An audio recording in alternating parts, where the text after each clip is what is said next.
Agora apresento a vocês Renato Nogueira, que vai nos falar sobre Jesus no Lar, capítulo 4, a lição da semente. Renato.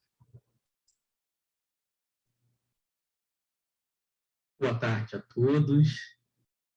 Rogamos a Jesus, nosso divino amigo, que nos envolva em fluidos de muito amor, de muita paz, e que todos nós aqui presentes, encarnados e desencarnados, possamos ser atendidos nas nossas necessidades mais íntimas. Nós estamos dando continuidade nas nossas reuniões públicas a esse novo módulo de palestras. E nesse novo módulo, nós estamos seguindo os capítulos do livro Jesus no Lar. O livro Jesus no Lar, ele é ditado pelo espírito Neio Lúcio e foi psicografado pelo querido Chico Xavier. E hoje nós vamos trabalhar o capítulo 4, chamado A Lição da Semente. Então, para poder contextualizar, né, dentro do texto, para nos colocar a par do que trata esse capítulo, A Lição da Semente, é importante lembrar que todos os capítulos desse livro, o espírito Neio Lúcio traz algumas experiências, algumas vivências compartilhadas por Jesus junto aos seus apóstolos e outros discípulos que estavam sempre reunidos nos grupos familiares. Então, a gente vai perceber que são sempre lições num diálogo muito fraterno, muito aconchegante, como se fosse um culto cristão no lar, sempre num seio familiar, em pequenos grupos, onde essa conversação, essa troca de experiência, essa vivência foi realizada.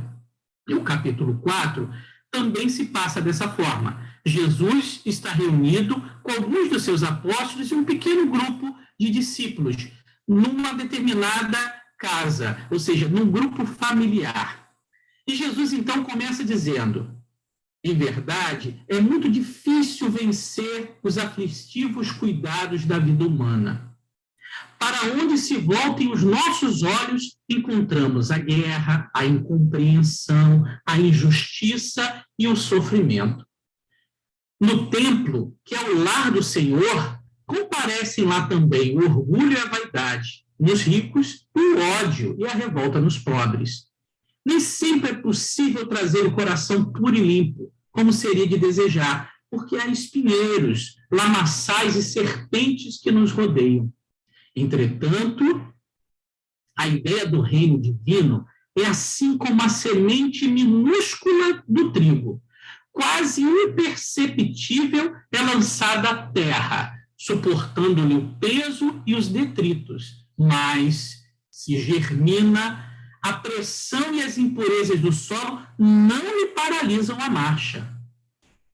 Atravessa o chão escuro e, embora dele retire em grande parte o próprio alimento, o seu impulso de procurar a luz de cima é dominante. Desde então, haja sol ou chuva, faça dia ou noite, trabalhe a semente sem cessar no próprio crescimento e na ânsia de subir, frutificar para o bem de todos. Então, Jesus começa esse diálogo com esse pequeno grupo, falando exatamente desse exemplo da semente. Ele usa aqui alguns exemplos, ele faz referência a algumas determinadas situações e faz analogia com a nossa condição, porque ele acrescenta da seguinte maneira: ele vai dizer: o aprendiz que sentiu a felicidade do avivamento interior, qual ocorre a semente do trigo, observa que longas raízes o prendem a inibições terrestres. Sabe que a maldade e a suspeita lhe rondam os passos, que a dor e a ameaça são constantes. Todavia, experimenta acima de tudo o impulso da ascensão e não mais consegue se deter. Então, nós vamos reparar que Jesus aqui faz uma analogia, ele faz uma comparação. Ele usa alguns elementos como símbolo. Por exemplo, a semente, o terreno, o processo de germinação, o florescer e o frutificar. Então, é necessário que juntos possamos fazer também essas mesmas analogias, decodificando, trazendo para o nosso entendimento. Primeiro exemplo importante, que dá nome ao próprio título, é lição da semente, ou seja, que semente é essa? Jesus fala da semente do trigo, que é uma semente pequenina, que lançada ao solo vai viver essa experiência da germinação. Ele está comparando a semente a nós outros, espíritos imortais. O que Jesus está fazendo é propondo que possamos nos imaginar. Vamos imaginar. Imagina-te como uma semente, uma pequenina semente de trigo, por exemplo.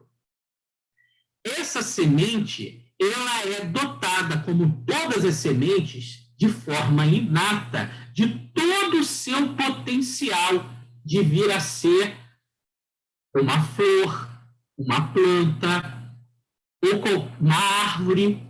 Eu me recordo de uma evangelizadora do movimento espírita chamada Tia Vilma. Na verdade, ela é o grande símbolo do movimento espírita na área da evangelização da infância, principalmente no Rio de Janeiro. E ela, quando trabalhava a questão da importância da evangelização na infância, ela geralmente trazia algumas sementes de laranja e perguntava para a gente: o que vocês estão vendo aqui na minha mão? E passava de frente a cada um de nós e perguntava: o que vocês estão vendo? Quase 99% de nós dizia a mesma coisa: sementes de laranja. E ela dizia, com um sorriso nos lábios, né? Dizia assim: eu vejo um laranjal. Ela via o potencial que estava latente em cada semente, de poder se transformar no verdadeiro laranjal, de dar muitos frutos, e esses frutos multiplicarem outros mais. Então, quando Jesus faz essa comparação com a semente, ele está nos identificando a todos nós, espíritos imortais, como sementes. E toda semente tem latente, se adormecido, potencial de germinar, de florescer e de frutificar. Ao mesmo tempo, quando nós somos identificados, todos nós, espíritos imortais, que somos dotados no potencial latente da perfectibilidade, o que isso significa? Que é o potencial de nos tornarmos perfeitos, de nos aperfeiçoarmos gradativamente pelas experiências vividas. Todos nós, como sementes em potencial, que somos espíritos imortais, com o potencial latente do germinar da perfeição que nos aguarda, precisamos estar em contato com o solo, porque é um ambiente apto para que a semente possa germinar. E o que será esse terreno, o solo, a terra, que a semente precisa estar inserida para poder germinar? O que será que nós, espíritos imortais, necessitamos ter contato para poder germinar o potencial que está latente em nós, da perfeição, nos aperfeiçoarmos? Para isso, nós precisaremos da ajuda de Allan Kardec, o codificador da doutrina espírita, que, através do Livro dos Espíritos, que teve a sua primeira publicação em 18 de abril de 1857, que, na verdade, o Livro dos Espíritos é o surgimento do Espiritismo, através das perguntas e respostas, perguntas que Allan Kardec fazia aos espíritos superiores e respostas que esses espíritos superiores davam, esclarecendo as leis divinas ao nosso entendimento. E na questão 132 de O Livro dos Espíritos, Allan Kardec, o codificador, pergunta aos espíritos superiores: qual o objetivo da encarnação dos espíritos? Ou seja, o que é encarnação? Encarnar é entrar na carne. Vamos fazer uma analogia. Quando nós dissemos assim: eu estou empregado, significa que eu estou vinculado a um trabalho, a um emprego. Quando, infelizmente, eu sou demitido, eu me torno desempregado, eu me desvinculo, me separo do emprego. Então, quando nós pensarmos em encarnação, significa se vincular a um corpo de carne para viver uma experiência material. E quando a morte alcança esse corpo, tirando a vida do corpo físico, eu, espírito imortal, continuo vivo. Agora, desencarnado, ou seja, dissociado, liberto daquele corpo físico. Então, o que Kardec pergunta é: qual o objetivo, qual a finalidade dos espíritos que são imortais precisarem se vincular a corpos de carne para viverem experiências no mundo material? Porque se a gente for parar para analisar, quando nós lemos as obras de André Luiz, por exemplo, o livro Nosso Lar, em que nós vamos conhecer um pouco da estrutura da cidade Nosso Lar, que é apenas uma das inumeráveis colônias que existem no mundo espiritual, nós nos deparamos com uma realidade encantadora. Primeiro, é o sistema social muito bem organizada. As cidades são limpas, funcionais. Os meios de transporte são eficientes, não quebram com regularidade como as nossas conduções, principalmente no Rio, não tem problemas de licitações, não cobram passagens caras. Ao contrário, o sistema é extremamente organizado, o sistema público funciona bem, o governante da cidade Nosso Lar é escolhido pela sua capacidade, não houve nenhuma possibilidade de erro nas urnas que possa trazer consequências desastrosas para o bem social, para a governança da nossa sociedade. Nós não temos problemas com relação à saúde pública, não temos problema com relação à escola, não temos problemas com relação à habitação. O Estado, ou seja, a colônia, atende à necessidade de todos, sem exceção. Todos têm, no mínimo, o que comer, o que vestir, onde morar.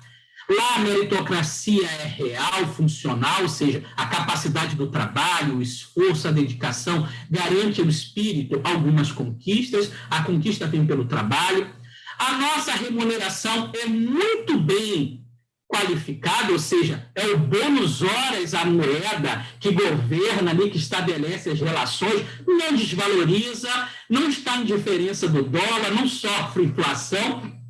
Se a gente olhar por esse aspecto, essa estrutura funcional tão bem elaborada, a gente fica pensando, não podíamos ficar lá? Para que a gente tem que vir para a Terra? Para que a gente tem que passar por uma experiência corporal para viver todos esses desafios, essas complexidades que a gente vive no dia a dia? Essa é a pergunta que fica. Qual é o objetivo? E aí Allan Kardec ouve dos espíritos a seguinte resposta: Deus lhes impõe a encarnação com o fim de fazê-los chegar à perfeição. Então, a primeira parte da resposta quer dizer que Deus, na sua infinita sabedoria, justiça e bondade, impõe, significa que não existe opção, não é facultativo, ela é uma necessidade imposta pelo Criador da vida para o bem dos seus filhos, para que os seus filhos possam alcançar a perfeição. Vamos imaginar a seguinte questão: Deus é o Pai, como Jesus nos apresentou, e nós somos seus filhos. O que acontece quando nós estamos encarnados e nós, no estado da infância corporal, em que não temos completa condição de poder julgar as nossas ações, de definir as nossas escolhas pela nossa incapacidade cognitiva, pela nossa falta de experiência e maturidade, os nossos pais determinam o que é melhor para nós. Então, se fosse depender da criança, a criança nunca ia para a escola, nunca tomaria banho, nunca comeria verdura, jamais tomaria remédio amargo, principalmente injeção. E deveria brincar e comer besteiras. Mas os nossos pais, que são mais sábios do que nós, que nos amam e querem o nosso bem, O que eles fazem conosco? Nos impõem ir à escola, a tomar banho, a escovar os dentes, a comer verduras, legumes, a tomar o remédio mesmo que é amargo, a tomar a injeção que às vezes dói, a fazer tudo aquilo que é o melhor para nós, para o nosso desenvolvimento, para o nosso progresso, para a nossa evolução, mesmo que contraria a nossa vontade. Não fica facultado a nossa escolha pela nossa incapacidade desse julgamento. Da mesma forma, o Senhor da vida, que é um Pai amoroso, faz conosco espíritos em via de progresso. Enquanto nós não tivermos a maturidade necessária para compreender qual o objetivo de nossas existências, qual a finalidade de estarmos vinculados ao planeta Terra e o que devemos fazer para alcançar esse fim, a providência divina vai continuar impondo a nossa necessidade. O Espírito Joana de Ângeles, no livro Jesus e Atualidade, no seu capítulo 12, Jesus e Responsabilidade, que inclusive nós fizemos no início do ano, módulos de palestras sobre esse livro, ela diz, num dos seus capítulos, falando sobre a responsabilidade, ela diz que a responsabilidade, quando alcançada pelo Espírito no seu amadurecimento, ela vai resultar de uma consciência que sabe discernir e compreender a razão da sua existência humana, sua finalidade e suas metas, trabalhando por assumir o papel que lhe está destinado pela vida. E, graças a isso, esse espírito mais consciente, ele não vai se omitir, não vai se precipitar, ele vai estabelecer um programa de ação tranquilo, dentro do quadro dos deveres que caracterizam o seu progresso individual e a sua cooperação no progresso coletivo, visando sempre o quê? A conquista da sua plenitude. Então, nós vamos perceber que, enquanto estivermos no processo de aprimoramento e que não formos capazes de entender a real necessidade, a encarnação será imposta. À medida que o espírito se esclarece e amadurece, ele vai tomando consciência, ele passa a participar desse processo, porque ele entende que é o mecanismo necessário. Como indispensável para a semente é o contato com a terra. Então, para nós, espíritos imortais, simbolizados nesse capítulo Lição da Semente, que somos a semente apresentada por Jesus, precisamos do solo que vai nos dar os nutrientes necessários, a vivência necessária, que é a encarnação, o contato com o corpo de carne, vivendo uma experiência material. Por quê? Toda semente, para poder germinar, para poder se desenvolver, ela precisa encontrar as condições ambientais indispensáveis, adequadas para a sua germinação. Segundo a botânica, dentre alguns fatores principais que afetam na germinação, que decidem a germinação, nós podemos citar que é a temperatura, a disponibilidade de água, oxigênio e luz. Esses são os fatores indispensáveis para que a semente possa germinar. Da mesma maneira, quando nós estamos encarnados num corpo de carne adaptado às nossas realidades, que é o solo dessa experiência material indispensável, nós precisamos também de fatores ambientais adequados à nossa germinação, como sementes espirituais, podemos dizer assim. Quais são esses fatores ambientais indispensáveis? Allan Kardec ouve isso dos espíritos superiores, ainda na pergunta 132. Ele fala que para que os espíritos possam chegar à perfeição, eles precisam passar pelas vicissitudes da experiência corporal. Ou seja, as vicissitudes são as alternâncias que se sucedem na vida, são as mudanças. Uma hora nós estamos saudáveis, outra hora nós podemos enfermar, podemos passar pela experiência da doença. Uma hora nós estamos cheios de vitalidade, outra hora nós estamos exauridos, cansados. Uma hora eu estou empregado, outra hora eu posso estar desempregado. Uma hora eu estou gozando de algumas possibilidades, outra hora essas possibilidades podem se extinguir. Essas alternâncias de sorte, de situações, é que fazem as vicissitudes da vida. As vicissitudes da vida também representam a sequência das situações que se sucedem. Por exemplo, se eu fiz qualquer atividade, o que sucede dessa atividade? O cansaço. E o cansaço exige repouso para recuperação da energia. Se eu, por exemplo, como de tudo, o que vai suceder disso? Eu vou engordar, eu vou adquirir quilos. E adquirir quilos resulta como consequência a possibilidade de comorbidade, a doenças que exigem tratamento para o resto da vida, que me impossibilitam de ter uma vida saudável. Então, nós vamos perceber que as vicissitudes estão também nas consequências das determinadas situações que fazemos na vida. Ou seja, todas as experiências que a vida nos oferece, que nos permitem experimentar sentimentos diferentes, a sermos testados naquilo que temos mais dificuldade, nas nossas limitações, nas nossas fraquezas, nas nossas imperfeições, vão nos burilando, vão nos testando, vão nos experimentando e vão nos ajudando a adquirir conhecimentos para que possamos evoluir. Então, os fatores ambientais adequados à germinação para nós, espíritos imortais, que estamos inseridos no solo da encarnação, vivendo uma experiência corporal indispensável, são exatamente todas as experiências de convivência com as pessoas na sociedade. Deus, em sua infinita sabedoria, nos colocou para viver em sociedade, em grupo, para que possamos trocar experiências, para que possamos viver atividades que nos enriqueçam, que nos façam florescer, germinar, crescer, expandir o nosso potencial que está em latência.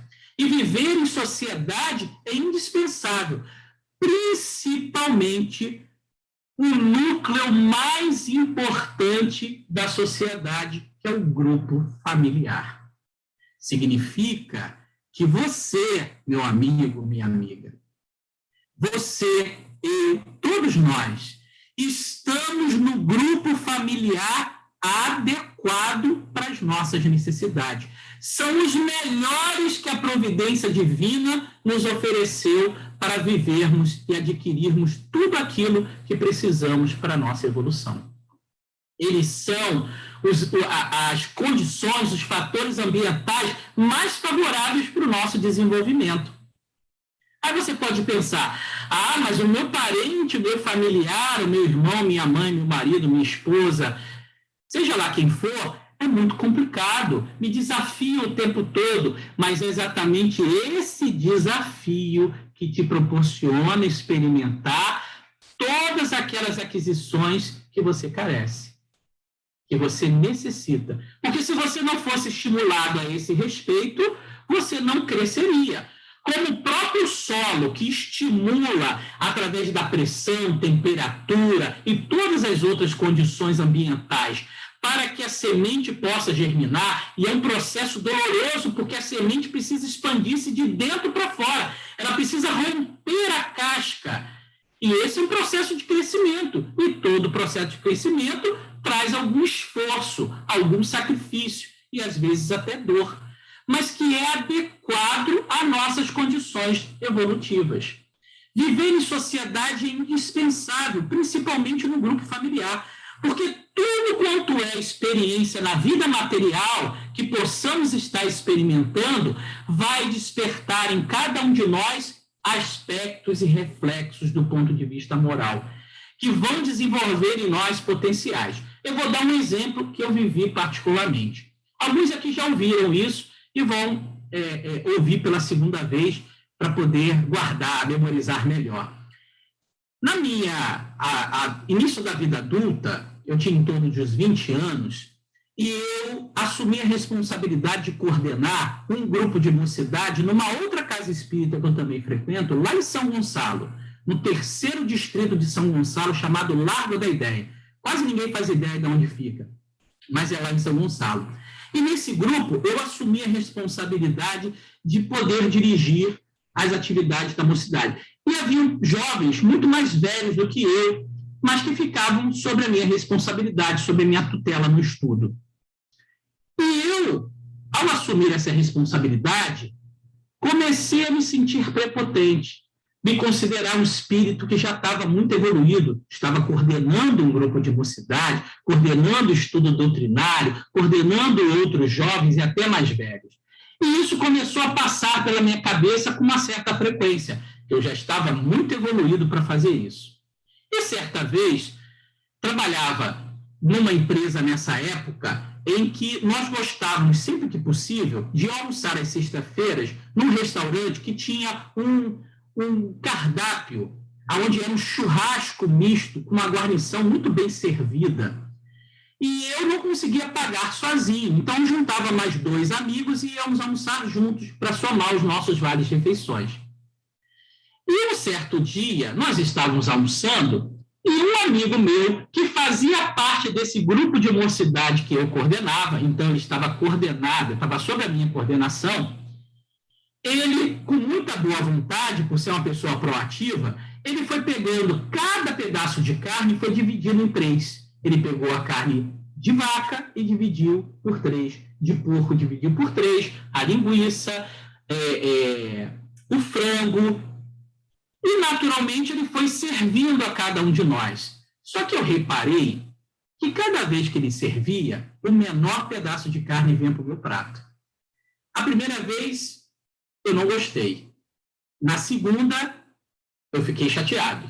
Na terceira, eu estava com ódio dele, ao ponto que eu não conseguia engolir a comida. Ela passava com muita dificuldade pela minha garganta. Ele, como um homem muito observador, e meu amigo de muito tempo, percebeu que tinha alguma coisa estranha. Quem me conhece sabe que eu sou muito visual, ou seja, não visual não seria o termo, mas eu sou muito expressivo, essa é a expressão correta. Eu sou muito expressivo, não consigo esconder as coisas quando me agradam ou desagradam. E eu não escondia que eu estava incomodado. Ele virou para mim e perguntou assim: Renato, está tudo bem? E eu dei aquela resposta que quem é casado sempre ouve e sabe que está tudo muito mal. Quando alguém responde assim, tá. E foi isso que eu respondi. Terminou o almoço, eu voltei para o trabalho, muito incomodado, não conseguia fazer a digestão e fiquei extremamente irritado e mais incomodado porque eu queria entender o que tinha acontecido, por que eu estava tão mal. E aí eu fui para aquele ambiente que todo mundo no ambiente de trabalho, quando precisa pensar com mais calma, acaba fugindo. Fui lá para o banheiro, me escondi no banheiro, lavei o rosto e fiquei me olhando no espelho e pensando, o que deu errado? Por que eu estou me sentindo assim? E aí, naquele momento, como no confessionário, fiquei ali, olhando para a minha imagem, tentando descobrir o que estava acontecendo. E lembrei, então, o que aconteceu no almoço. E quando eu percebi o que aconteceu no almoço, eu tive uma triste constatação. Eu percebi que aquele que se considerava muito perfeito como espírito, porque coordenava um grupo de mocidade, era capaz de se indispor com seu amigo por causa de um pedaço de carne.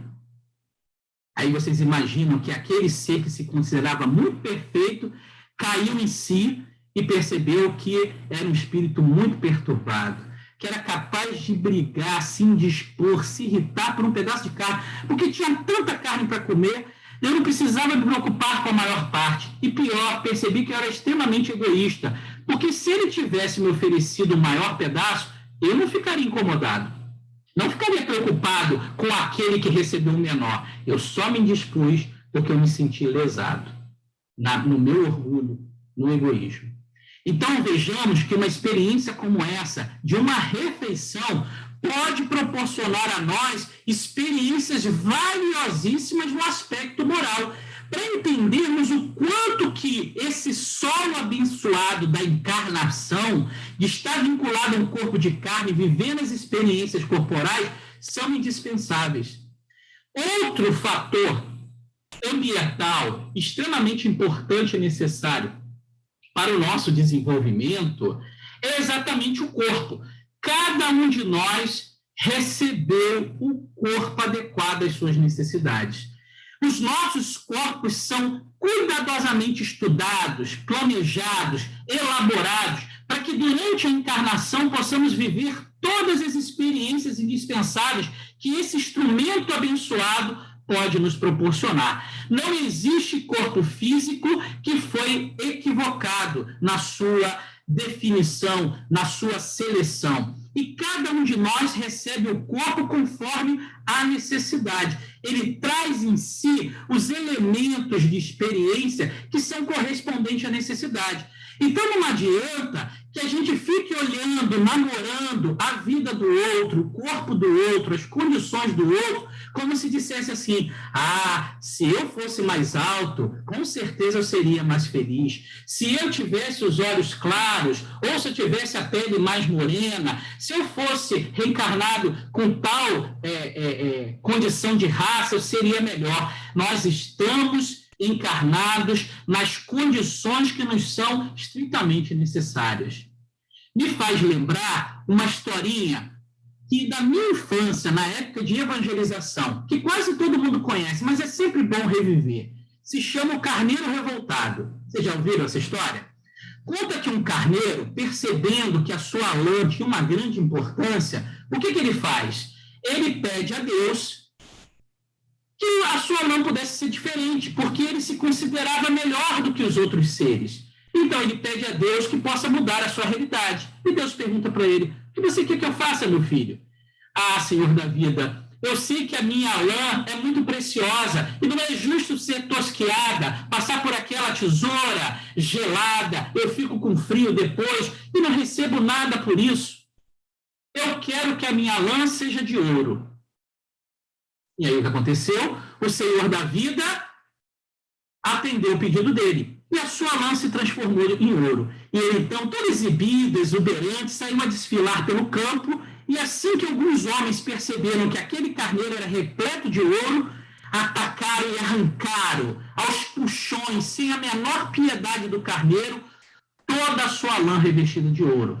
Todo machucado, sofrido, ele volta e pede a Deus: Senhor, os homens são muito gananciosos, não me respeitaram, não quero que a minha lã seja de ouro, quero que seja da mais preciosa porcelana. E Deus atendeu a sua vontade. Ele saiu desfilando pelo campo, feliz, e a primeira corrente de ar mais forte rachou por completo a porcelana, que perfurou a sua pele, lhe cortando por inteiro. Ele voltou, machucado, sofrido, chorando, e pede ao Senhor da vida: Senhor da vida, eu não quero que seja de ouro nem de porcelana, isso muito me fere, quero que a minha lã seja doce como mais doce mel. O Senhor da vida concedeu o que o carneiro queria. E o carneiro saiu lambendo, aproveitando seu doce mel, desfilando, mas um bando de moscas asquerosas começaram a rodeá-lo, a sugá-lo de todas as formas, e ele não conseguia se desvincular. E ele então pede ao Senhor da vida: por favor, não quero mais que seja de mel, quero que seja de alface. Que, por favor, seja de alface, a mais verde alface que puder. E Deus então concedeu. E quando ele desfilava verdinho, chamando a atenção de todos pela diferença dos demais carneiros, 2 cavalos famintos o agarraram e começaram as bocadas a arrancar toda a sua pele feita de alface. Mais uma vez o carneiro, choroso, sofrido, todo machucado, volta a Deus e diz: Senhor, eu só quero voltar a ser um simples carneiro, porque eu reconheço que os homens, quando me tosquiam, fazem com carinho, me dão alimento, me atendem às necessidades, e assim eu posso contribuir de alguma forma. Então, se puder, Senhor, por favor, quero voltar a ser um simples carneiro. E, a partir daí, o carneiro, então, volta a ser feliz. O que essa pequena história demonstra? Que muitas vezes na vida podemos ser como carneiros revoltados ou como homens revoltados, desejando o corpo alheio, as condições de beleza ou qualquer outra condição física do outro, esquecendo que cada um passa pelas experiências que o corpo lhe oferece como aprendizado. Vocês que desejam a beleza, por exemplo, vocês não sabem a prova difícil que é a beleza. Só eu e Rodrigo Santoro sabemos o quanto isso é difícil. A prova que é, as limitações, as dificuldades. Mas, brincadeiras à parte, nós vamos entender que cada corpo é adequado com esses fatores ambientais indispensáveis para a nossa evolução. Nós vamos entender que o grupo social, o acesso à cultura, à religião e todos os aspectos que a vida material, que a encarnação nos oferece, proporcionam-nos experiências vivas para o nosso aprendizado. Experiências essas que vão nos coroar com todo o desenvolvimento, tanto do intelecto, mas principalmente da moral. Vocês podem imaginar assim, mas olha, a vida na Terra não tem sido fácil, hein? Nesses momentos de pandemia, nessas convulsões que estão acontecendo em todos os aspectos da sociedade, no aspecto político, social, financeiro, governamental, a situação está tensa. É muito problema, é muito desafio, haja experiência a ser vivida. Então, eu quero compartilhar com você um pequeno vídeo.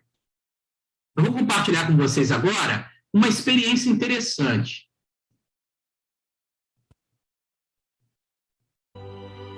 O deserto do Atacama, no Chile, é o mais árido e alto do mundo. É também o lugar na Terra que passou mais tempo sem chuvas, sendo registrados 400 anos sem uma gota d'água do céu. Atualmente, ele pode ficar anos e mais anos sem qualquer precipitação atmosférica. Porém, de tempos em tempos, um fenômeno muito interessante acontece. O milagre da floração do deserto é possível de se ver muito raramente, pois depende necessariamente da chuva caída nos meses do verão. Suficientes quantidades de água permitem que as sementes que estavam adormecidas no seco deserto possam despertar para voltar à vida e florescer por um curto espaço de tempo na primavera. São mais de 200 tipos de flores, cores 1000, um desabrochar belíssimo e inesperado em meio a terras tão áridas.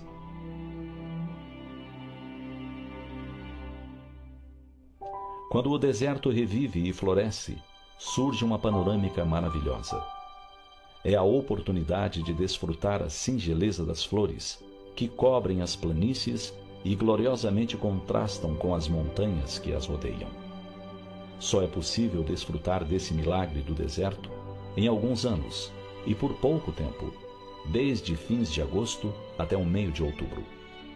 As sementes, que ficam adormecidas por muitos anos, estão especialmente adaptadas para essas condições extremas, e assim podem voltar à vida pelas chuvas que as acordam, convertendo o deserto numa pintura multicor. Os chilenos conhecem esse fenômeno como deserto florido.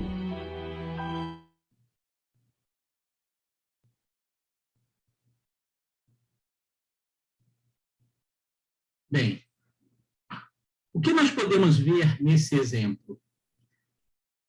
Mesmo nas condições mais difíceis, mais inóspitas, como o deserto do Atacama, no Chile, é possível que as flores, que as sementes que lá vivem, em condições adequadas, venham a germinar. Isso quer dizer que você, eu, todos nós, que somos sementes, como na analogia da lição que nós estamos estudando na tarde de hoje, exemplificada por Jesus. Somos sementes espirituais lançadas no terreno fértil da encarnação, para vivermos as experiências necessárias que venham nos enriquecer e fazer com que o nosso potencial venha a germinar. Existe uma expressão que ficou muito desenvolvida que se chama floresça onde se está plantado. Agradeça a Deus pelo corpo que você tem, porque ele é o melhor que a providência divina lhe ofereceu, adequado às suas necessidades para o seu desenvolvimento e aprimoramento. Agradeça a Deus pelo grupo familiar, porque esses são os melhores espíritos que vão te ajudar na sua germinação como ser espiritual. Agradeça as experiências que a vida lhe oferece a cada desafio, principalmente nós que nascemos no Rio de Janeiro, no Brasil, viver as experiências que nós estamos vivendo. E ainda tem um plus para quem nasce em Benfica, hein? Esse tem mais experiências a viver. Agradeçamos a Deus por essa experiência bendita, porque está elaborando em cada um de nós o processo regenerativo, do germinar do nosso potencial de perfectibilidade, de crescimento, do apurar de cada uma das enfermidades e imperfeições para o nascimento de um ser melhor. Se conheça, se valorize e germine, floresça, dê frutos e frutifique aonde você está plantado, porque é o local mais abençoado para o teu desenvolvimento, para a tua perfeição. E para a gente encerrar, vou só concluir com a citação de Jesus no texto que diz: em razão disso, ainda que o discípulo guarde os pés encarcerados no lodo da terra, o trabalho infatigável no bem, no lugar em que se encontra, é o traço indiscutível de sua evolução. Conheceremos as árvores pelos frutos e identificaremos o operário do céu pelos serviços em que se exprime, a seu benefício e principalmente a benefício do próximo. Então, que Jesus nos permita florescer, germinar, dar frutos, frutificar aonde estamos plantados, em nome de Jesus. Muito obrigado pela atenção, uma boa tarde a todos.